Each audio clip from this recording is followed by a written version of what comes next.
De loin, rien ne la différencie de ses congénères et pourtant si vous tendez l'oreille, vous n'entendez rien. Depuis plusieurs semaines, la navette qui assure le transport des vacanciers d'Enfant-Romeu est une navette électrique. Une expérimentation portée conjointement par EDF et la ville de Font-Romeu pour le plus grand plaisir de son maire, Jean-Louis Demelin. Oui, c'est important parce qu'à Font-Romeu, on applique une politique de développement durable très poussée. Et le fait de proposer dans la ville un bus électrique complète à merveille cette politique. Et puis, ça a été très apprécié par les voyageurs et nos vacanciers et les différents skieurs. Une expérimentation qui s'inscrit chez EDF dans le cadre du programme Une rivière, un territoire, un programme visant à accompagner le développement économique des territoires, un véritable objectif de proximité. C'est un enjeu important que l'on a placé au même titre que nos enjeux de performance, de sécurité et d'environnement.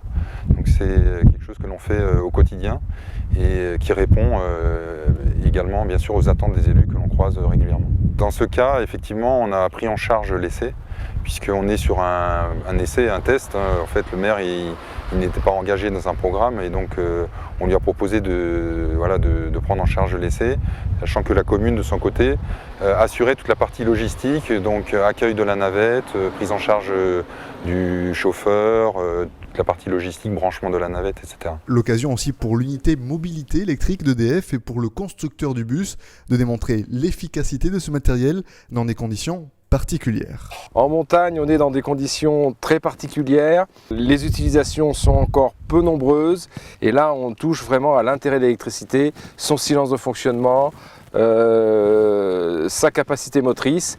Et puis, gros intérêt de cette nouvelle technologie de batterie, c'est l'autonomie. Ici, on a pu faire 170 km en une journée sans recharger, ce qui est largement suffisant pour les besoins d'une exploitation.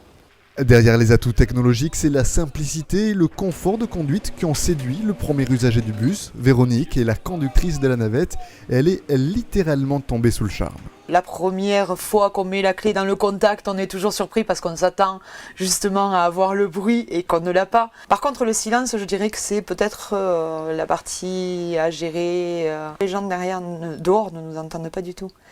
Donc là, il faut gérer. Une conductrice qui est aussi la première à recueillir les impressions des passagers sur cette nouvelle navette. Alors, il y a eu énormément de curiosité et d'approbation du projet, dans le sens où permettre justement à un bus électrique d'être dans un milieu montagne à air pur, pour eux, c'était tout bénéfice, dans le sens où moins de pollution. Et ils trouvaient que c'était réellement un point positif à 100%.